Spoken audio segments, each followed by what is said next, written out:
When is a time you should have been in tears, but felt stone cold emotionless? My wife of 10 years cheated on me for a reason so ridiculous, I genuinely could not believe my ears.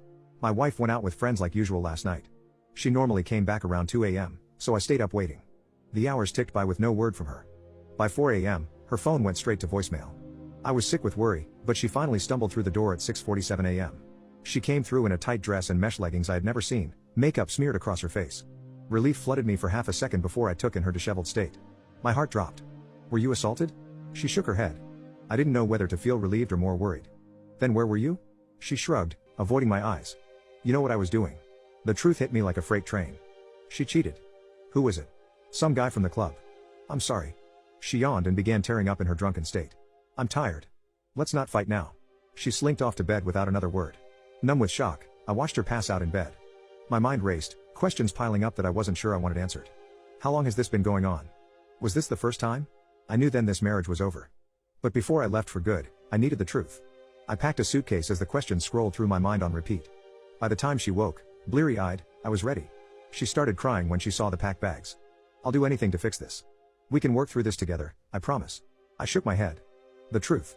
Now. Or we're done." She took a shaky breath. "It was just a one-time mistake. I never meant to hurt you. Don't lie to me again." "How long?" The tears came faster. "A few times over the years. But it was just meaningless, I promise." Meaningless to her, maybe. But she had shattered my world without a thought. "Did you even use protection?" She nodded, unconvincingly. "Do your friends cheat too then?" "Some have." She refused to say which ones. I vowed to message every friend's partner as a warning. "Why?" My voice cracked. "Why would you do this?" I braced myself. I needed variety. I was speechless. She did it for fun. For thrills. Not because I was lacking, simply because she felt like it. Her cold, detached tone chilled me to the bone.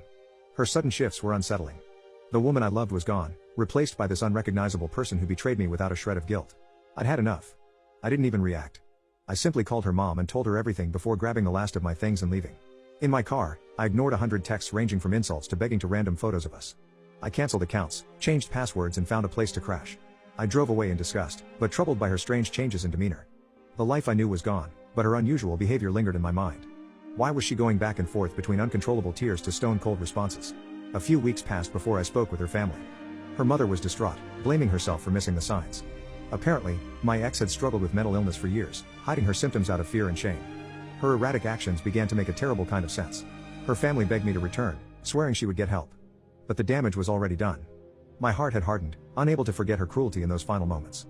I knew the woman I loved was buried deep within herself and I was no match for the demons she faced.